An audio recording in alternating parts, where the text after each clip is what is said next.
Bharatiya Janata party, Bharatiya Janata party, Shri Narendra Modi ji, Shri Narendra Modi ji, Shri Narendra Modi ji. आज के इस विशाल विजय सभा में मंच पर उपस्थित हम सबके प्रिय नेता, भारत के यशस्वी प्रधानमंत्री सम्मानीय श्री नरेंद्र मोदी जी, मंचस्थ हमारे सभी वरिष्ठ नेता और यहां इतनी बड़ी संख्या में एकत्र आए, जोश से भरे हुए, ओतप्रोत होते हुए विजय के इस सभा में अपना योगदान करने के लिए दूर दूर से आए, आप सबकी ओर से और मैं अपनी ओर से और भारतीय जनता पार्टी के करोड़ों कार्यकर्ताओं की ओर से हम अपने यशस्वी प्रधानमंत्री श्री नरेंद्र मोदी जी का हार्दिक अभिनंदन करते हैं, स्वागत करते हैं।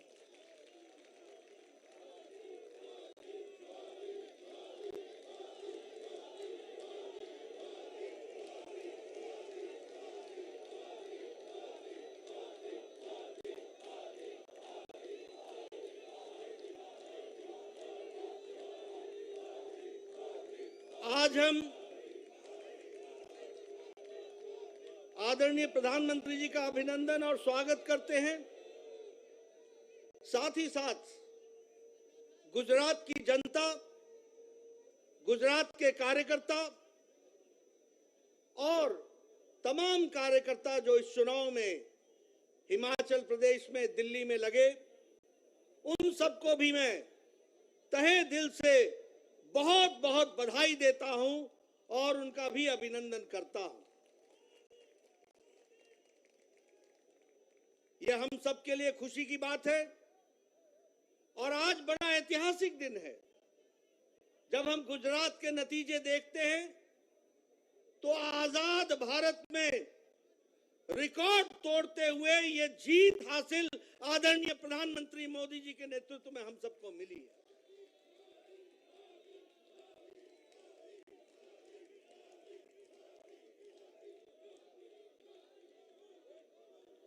इस प्रचंड ऐतिहासिक जीत ने इस बात को स्पष्ट कर दिया है जिसकी नींव आदरणीय प्रधानमंत्री जी ने भारत की राजनीति में रखा है, और वह है विकासवाद, विकास की कहानी। सबका साथ, सबका विकास, सबका विश्वास और सबका प्रयास, इस मूल मंत्र को लेकर जिस अथक प्रयास के साथ आदरणीय प्रधानमंत्री जी ने गुजरात की जनता, देश की जनता की सेवा की है, वह हमको प्रचंड जीत में दिखाई देती है। हम जानते हैं कि विकास के साथ साथ कल्याणकारी नीति गांव, गरीब, वंचित, पीड़ित, शोषित, दलित, समाज के अंतिम पायदान पर खड़ा व्यक्ति, उन सब के लिए जो आपने नीतियां बनाई, जो आपने कार्यक्रम बनाए, जो उनके दुख दर्द को समझा, जो उनके आंसुओं को पोंछने का आपने काम किया, उस गरीब के घर में रोटी मिल सके इसकी व्यवस्था की, उसके घर में अच्छा सा शौचालय हो जाए और वो जीवन इज्जत के साथ जी सके, इससे यह परिवर्तन आपने ला करके दिखाया है।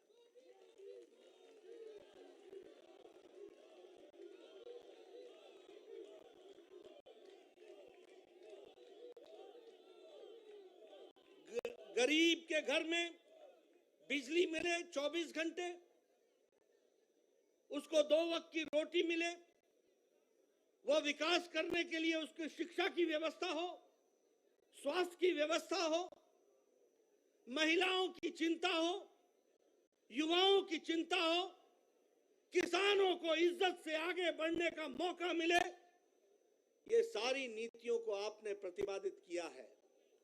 और जिस तरीके से आपने गुजरात में विकास में सारे रिकॉर्ड तोड़े हैं, गुजरात की जनता ने भी नतीजों में सारे रिकॉर्ड तोड़ दिए, यह भी आपको देखने को मिला।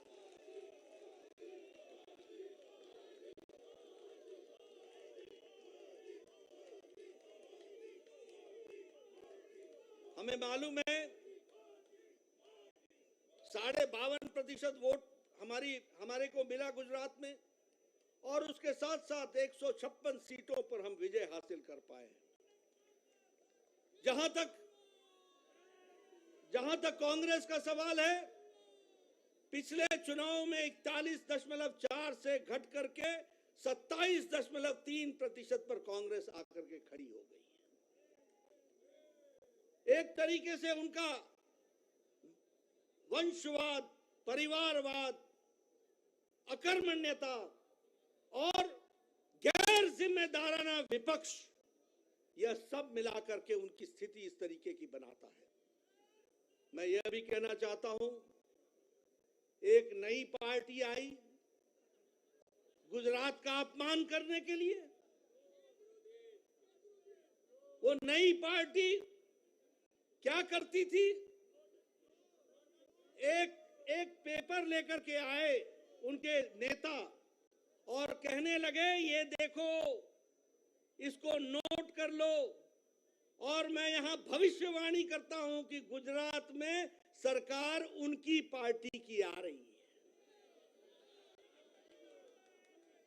है। ऐसा गैर जिम्मेदाराना पार्टी का नेता जो इस तरीके से जनता के आंखों में धूल झोंकता हो, जनता को गुमराह करता हो, ऐसे नेता को आज नतीजों के बाद सार्वजनिक रूप से माफी मांगनी चाहिए गुजरात की जनता के साथ और भारत की जनता के साथ। ये कैसी राजनीति है? देखो, मैं लिख के दे रहा हूं, भविष्यवाणी कर रहा हूं। और दूसरा रिकॉर्ड उसने क्या तोड़ा? और दूसरा रिकॉर्ड क्या तोड़ा कि आजाद भारत में आज दिन तक ऐसा कोई नेता नहीं हुआ जो बोर्ड लेकर के चलता हो कि मैं कट्टर ईमानदार हूं। बोर्ड लेकर के ऐसे अपने बारे में बताने की आवश्यकता पड़ जाए, आप समझ सकते होंगे कि ये कितने कट्टर बेईमान हैं। मैं आदरणीय प्रधानमंत्री जी ने हम सबका मार्गदर्शन करना है, मैं अधिक समय नहीं लूंगा, लेकिन मैं फिर से गुजरात में जो हमें सफलता आपने दिलाई और आपके नेतृत्व में हमें मिला है, और जिस हर्षोल्लास के साथ सारा देश हर्षोल्लास के साथ है, मैं आपको भी बधाई देता हूं और आदरणीय मोदी जी का अभिनंदन करता हूं, स्वागत करता हूं।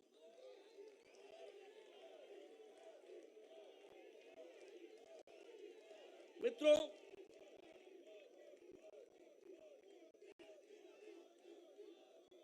मैं हिमाचल प्रदेश के बारे में भी कहना चाहता हूं।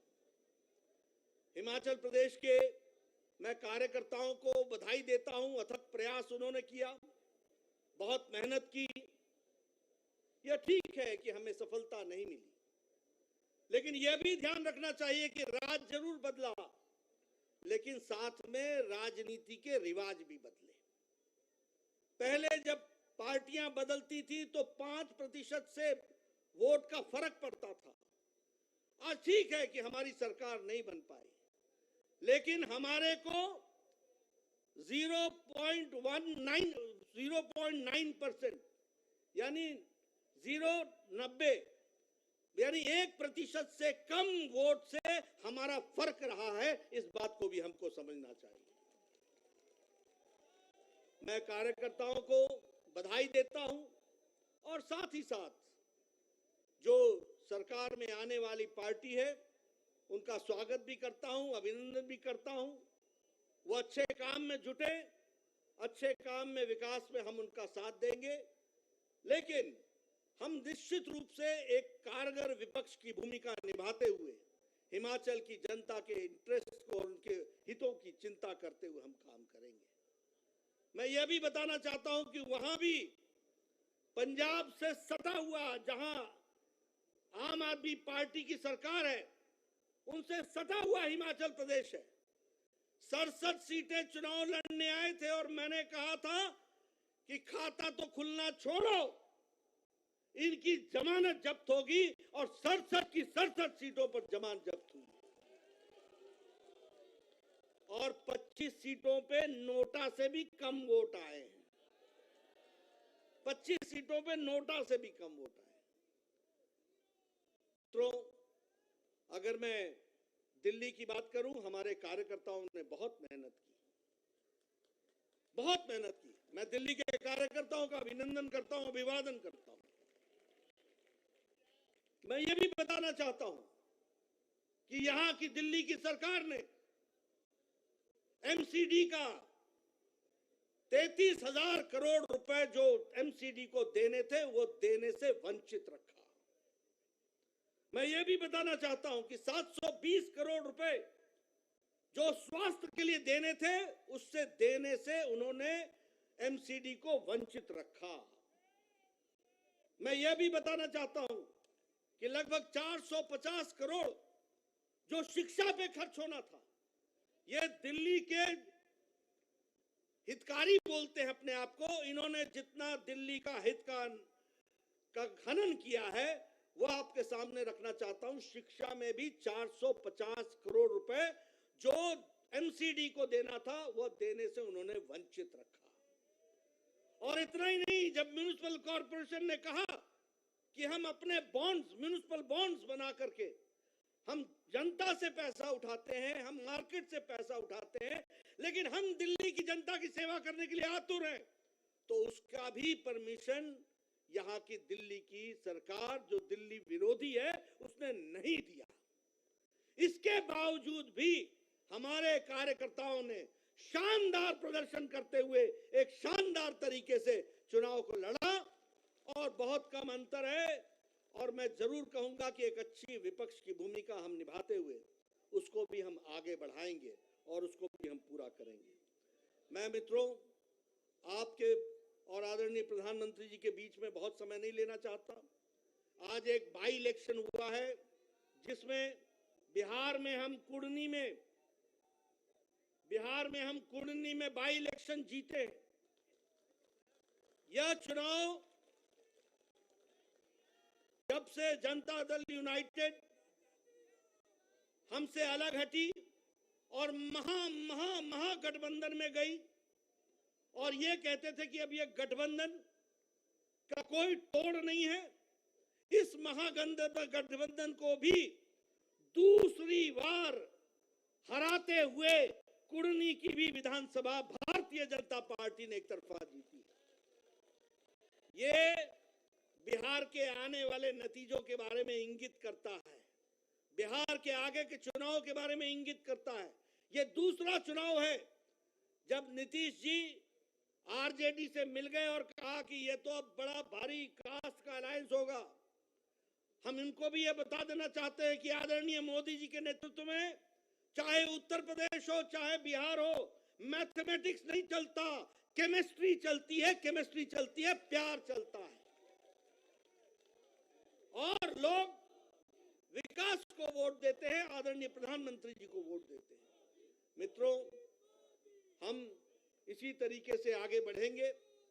आज आपके और प्रधानमंत्री जी के बीच में ज्यादा समय न रहता हुआ, आज सच में ऐतिहासिक दिन है, जिस दिन आजादी के बाद गुजरात में हमने सारे रिकॉर्ड आदरणीय प्रधानमंत्री जी के नेतृत्व में तोड़े।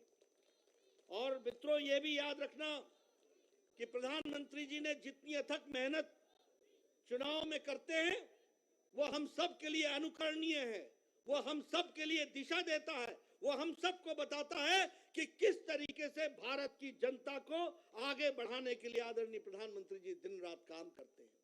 मैं इन्हीं शब्दों के साथ पुनः उनका हार्दिक अभिनंदन करता हूं, स्वागत करता हूं, और उनका जो मार्गदर्शन हमको मिलेगा, मैं विश्वास दिलाता हूं कि भारतीय जनता पार्टी के करोड़ों कार्यकर्ता आपके रास्ते पर चलेंगे और आपके माध्यम से देश को आगे बढ़ाने में अपना योगदान करेंगे। इन्हीं शब्दों के साथ बहुत बहुत धन्यवाद।